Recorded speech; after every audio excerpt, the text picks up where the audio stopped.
Patients with emergencies such as heart attacks and strokes in England had to wait more than 90 minutes on average for an ambulance at the end of 2022. It came after a sharp deterioration in 999 response times in December.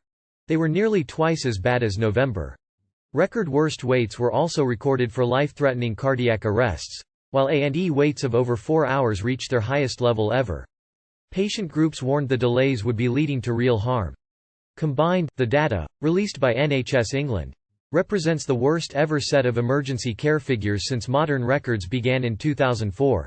The figures show, "Pressures on the NHS right now are intolerable. With patients paying the price," said Louise Ansari, National Director of the Healthwatch England Patient Group. The Royal College of Emergency Medicine believes up to 500 people a week could be dying because of the problems accessing emergency care.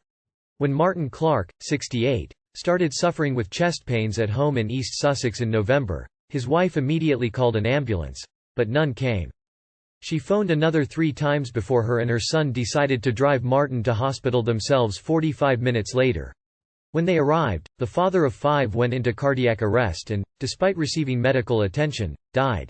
His wife, Anne, said while waiting for an ambulance Martin had been crying out in pain and at one point wrote a note saying, "I don't think I'm going to make it. Love you."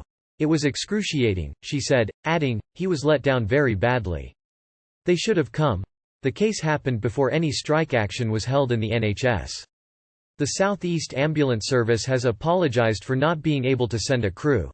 Downing Street said, "People will be rightly concerned by the waiting time figures." The Prime Minister's spokesman added the ambulance waits in particular were clearly not acceptable, and tackling the problems was one of the government's key priorities. The Healthcare Safety Investigations Branch, which investigates incidents in the NHS, has previously warned about the risk to patients from ambulance delays. One of the key problems is the long delays crews face at accident and emergency units. The handover of patients should be done within 15 minutes, but in November, a third of handovers took more than 30 minutes. By the end of December, this had risen to more than 40%.